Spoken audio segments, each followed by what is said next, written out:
Welcome to Kenton Teaches. Enjoy the video. You'll start inside Settings. Open Screen Time now and tap Use Screen Time passcode so only you can change limits. Choose a simple 4-digit code you'll remember. This prevents accidental bypass. If you use more than one iPhone, enable Share across devices so limits sync automatically.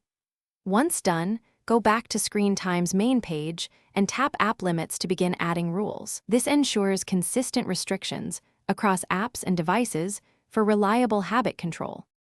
You'll now tap Add Limit and pick either an app category or select specific apps to target.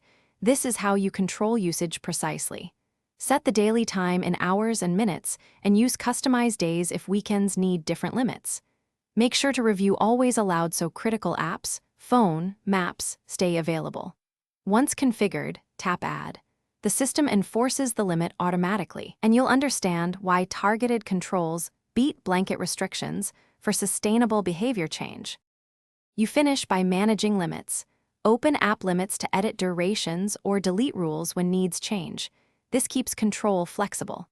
For stricter periods, pair limits with downtime to block most apps during chosen hours. If a limit doesn't apply, first make sure the screen time passcode wasn't changed and the device clock is correct, because wrong time zones or disabled passcode syncing break enforcement. Finally, restart your iPhone if changes still don't take effect. This often resolves residual. Thanks for watching. Please subscribe if this video was helpful.